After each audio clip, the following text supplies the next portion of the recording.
Beauty you can see doesn't last forever, but beauty that you can feel, that's eternal.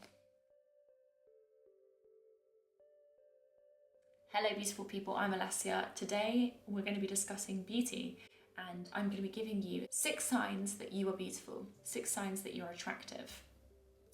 This isn't going to be one of those videos that's going to make you feel like rubbish, I'm hoping.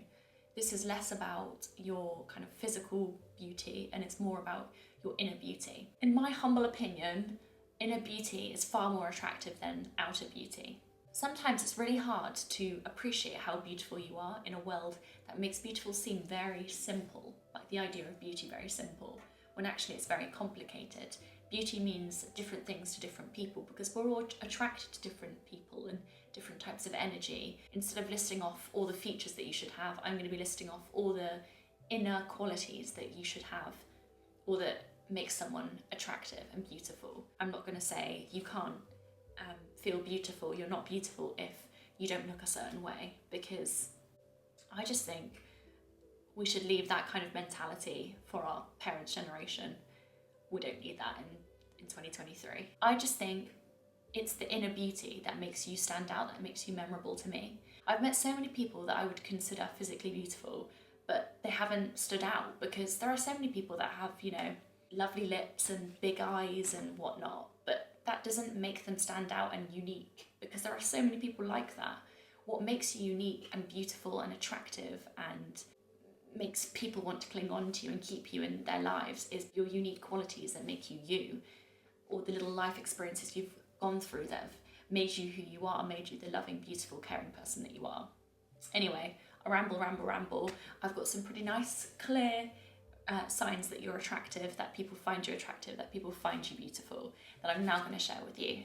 Please subscribe if you're enjoying the video so far, and if you're not subscribed already, or subscribe at the end. You might not want to click off right now or pause the video. So let's get into it. Okay, so my first sign that other people find you attractive, find you beautiful, that you're hot, you've got sexy energy, is that people get surprised when you say that you're insecure, that you are struggling with a particular insecurity. If the person that you're opening up to kind of looks a bit shocked or questions the insecurity quite quickly, it's probably because they view you in such a positive light. They realise that you're such an amazing person and they find it hard to believe that you don't see what they see, how beautiful you are inside and out. When I think someone is really special, I will tend to conclude that they realise how special they are. And then I also kind of assume that they're just confident and they don't really experience self-doubt. I just think it's very easy to presume that people you admire have got it all together, that they love themselves, that they're not insecure. If people seem at all shocked by your insecurities, you feeling bad about yourself, it's a sign that you radiate so much beauty that they can't comprehend you seeing yourself in a negative light.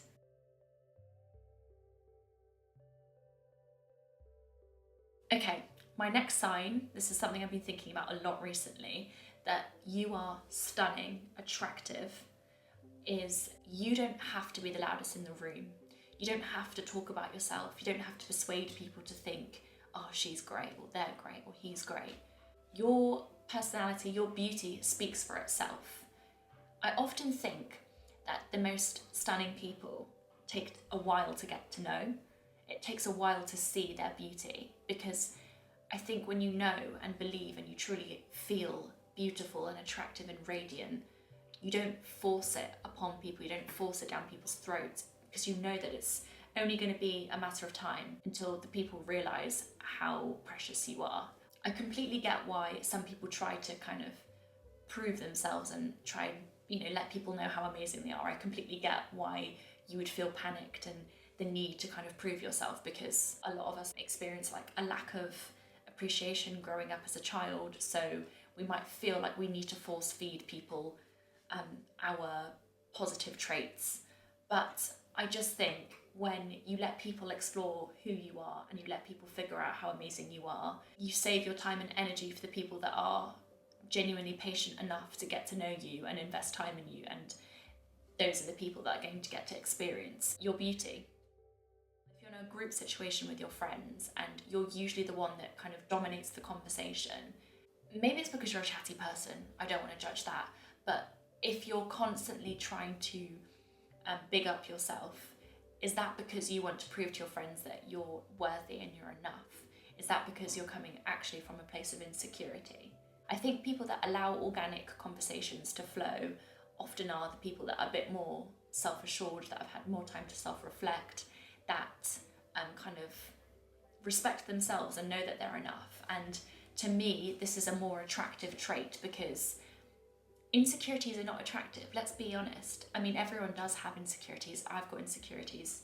I'm sure, like, you know, the Buddha had insecurities. It's just how you approach them. And if you're someone that's taking the time every day to kind of not let that insecurity become you and get in the way of your friendships and your partnerships and just how you communicate with people, then I think that's so beautiful. If you sit back and you let people get to know you, as opposed to you force people to get to know you, I just think that's a really stunning quality. There's nothing worse than being in a conversation with someone and they're just like listing all the amazing things they've done. It's like, what are you trying to prove here? Like, let's just have a back and forth conversation, ask each other questions when we naturally have a curiosity about something. I just hate forced conversations, and I just think it reflects lacking and self-doubt. I don't know if that seems harsh. Basically, to sum up that sign, beauty speaks for itself.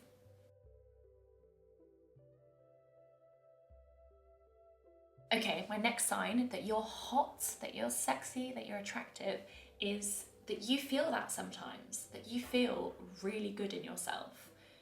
I had a moment today, actually, the first in a while, where I was listening to Ariana Grande, having a dance, listening to some music, and I thought, actually, I feel really good to be me right now. If you experience those moments where you just feel so good in your own shoes, I think this is a really good sign, because if you're a strong advocate of spending time with yourself, then obviously others are going to want to spend time with you too. We're going to feel insecure in our bodies. That's just going to happen because of the world that we live in. It's kind of structured, so women particularly feel insecure and we can't sit in our authentic selves and be proud. There is a lot in the way of us reaching this point of being like, I love myself. But if you still manage to get those moments where you feel so great being you, I think this is a massive sign that you're clearly a wonderful human being that has this incredible aura and energy, and other people are going to find that so attractive. If you have fun in your own body and being yourself, other people are going to have fun with you, experiencing you. I think it's a big fat green flag when people enjoy spending time by themselves. Also just doing things that kind of embrace their bodies, like dancing or yoga or exercise. I just think it's a sign that you are really quite content in yourself. And you know yourself better than anyone, so if you like yourself, you're the best judge of character. Another sign that you are just stunning and that you need to realise it and stop kind of letting those negative thoughts spiral, like you're ugly, no one's going to want you, you're going to be single forever. Another sign that you need to cut those negative thoughts is that you uplift others. If others feel good in themselves because of you, in your presence, I think this is an incredible sign that you are a stunning person. When you support people in reaching their goals, you become attractive because people want to feel good about themselves. So people are going to want to spend time with you if you make them feel good about themselves. If you're the kind of person that supports people, even if you're not feeling great yourself, because you just want others to feel good, I think this is the most attractive thing ever. There's nothing more unattractive than someone who smiles in the face of someone else's insecurities, someone else's failure. I think it's so wonderful when I come across people that genuinely want the best for others.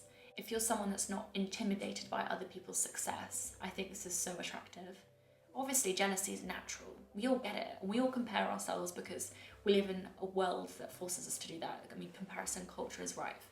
But when other people shine their light, you don't have to dim yours. We can kind of brighten the sky together. I think the most attractive people are the people that have the perspective that we can all be successful together. People that are kind and supportive and are quick to celebrate others are just so attractive because they're not threatened. And that reflects actually a lot of self-belief, that you can let someone else like celebrate their success and their accomplishments and join in with them and also celebrate them, because you're like, well, yeah, their success doesn't take away from mine. Just because they're experiencing success now doesn't mean I'm not going to experience it later, or that I haven't experienced it already. We're just both experiencing good things. Isn't that stunning? Why don't we vibe off each other's positive energy? Why don't we inspire each other? I'm saying all this stuff, and there's definitely times where I can't help but compare myself and think their success makes me look less than. But I do think you can kind of talk to yourself and journal, just have a moment where you realise that you've gone through a lot, you've achieved a lot, and everyone's got their own journey to go on. Everyone's got different boxes to tick. Just because someone's ticked a number of boxes doesn't mean that you need to tick the same number of boxes. We all have a different destination in life. We all have a different purpose. I strongly believe that. I was reading this article the other day in this magazine that I found called Breathe. So interesting. It was talking about how we're all kind of pushed to be extraordinary. These incredible people achieving incredible things, from like the day we arrive in school to the day we graduate at university. We are aiming to be the big CEOs, the millionaires, maybe even the billionaires. Why are we aiming to be these crazy, busy, hustling people? Well, because of capitalism. But actually, we don't need to be doing that. What's wrong with being ordinary, with living a slow-paced, calm, casual, humble life? Actually, that sounds pretty stunning. Sign me up. I don't want to be experiencing these extreme highs and constantly being away and traveling and busy. I actually gravitate massively towards a humble life in the countryside with the birds tweeting and time to read my book all day on a hammock. That's what I want. And that's pretty ordinary, but if that's what ordinary is, I think ordinary is beautiful. The deeper message here that I'm kind of wanting to put across is, if you're comfortable in yourself and you're comfortable with other people being themselves, whether that be extraordinary or ordinary, if you know that you are enough, irrespective of what everyone else is doing, then you are going to be attractive to people. People are going to just want to be around you, because that's confidence, really, isn't it? That is sitting in authenticity. Other people's success will not take away from your magnificence. Another sign that you are beautiful is that people gravitate towards you. Do you find that you're the friend that people want to spend time with and make a lot of effort to spend time with? Or are you the friend that people phone up when they're struggling? Or are you the friend that people open up to about their personal struggles or their insecurities? The friend that sees everyone's vulnerable side. If you're that person, the person that people open up to, it's a clear indicator that you're a warm, trustworthy soul. You make others feel safe, you give people the space to be themselves. If that's not beautiful, I don't know what is. If you're the kind of person that doesn't judge people quickly, that isn't quick to criticize, or even simply that isn't quick to give people advice and rather just lets people be who they are and talk it out, I just think that is really, really stunning. When we can celebrate people for who they are and not bring our own opinions and insecurities and stories to the forefront, I just think this makes people trust you more and want to be around you more. I think the people that are quick to judge others tend to be the people that experience less of a deep connection with others. Why would you want to forge a deep connection or open up or show your vulnerable side to someone that is going to judge you and ultimately make you feel bad in who you are? I think there's nothing more attractive than someone who is so good at not being judgmental and at embracing people for exactly who they are. It's hard because we're full of judgments. We judge ourselves all the time, so it's really hard to not judge others when we've already got that kind of critical commentary going on in our heads. But if you're someone that kind of really works hard at turning that inner critic around into a bit more of a positive gem, then people are going to want to be around you. So yeah, if you can put all that negative commentary aside and love people for who they are, I just think this is so stunning. Okay, my last sign that you are a beautiful, stunning, gorgeous person. This is actually one that I really think about all the time. I think the most beautiful people are passionate people and curious people.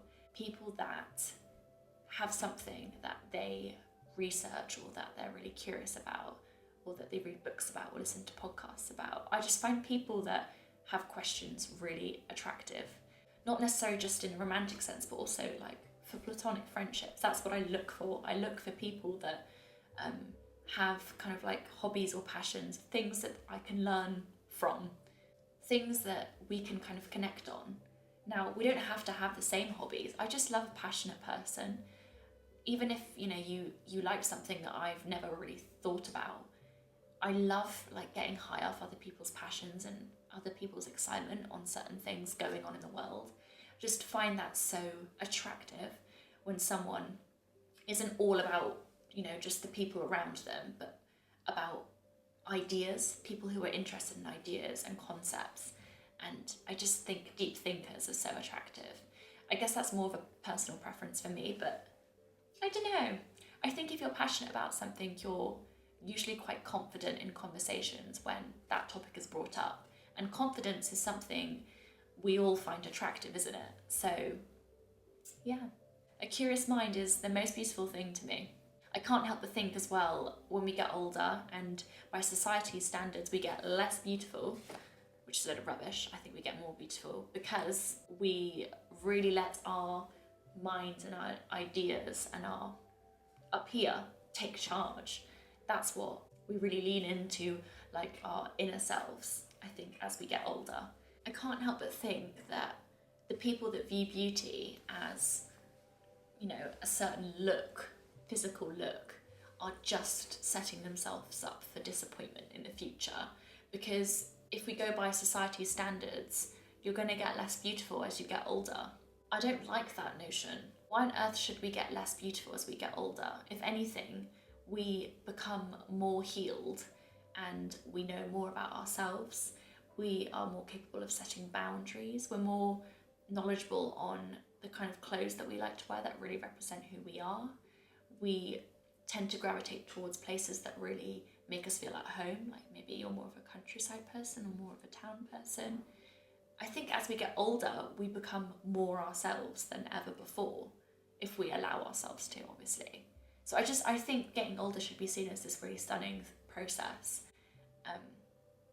And it just goes to show that beauty in this world is so like often viewed in from such a shallow lens. For me, I think you're beautiful if you're kind, if you're passionate, if you embrace yourself, your authentic self, and others living in their authentic light. I think you're beautiful if you self-reflect and you don't feel the need to be this big, loud person that overpowers everyone. I think empathetic, sensitive people are beautiful. I think you're beautiful. You watching right now. Beauty you can see doesn't last forever, but beauty that you can feel, that's eternal. I hope you enjoyed this video. Please like, share, subscribe. Please remind yourself in those times where you don't feel beautiful that you are holding yourself up to the standards set by society, set by white men that don't know what beauty is. Please remember that you have friends that love you because you really are beautiful inside and out, but your inner beauty is the most important thing about you, and it's hard to deny how beautiful you are. Don't doubt yourself. You are stunning. Bye.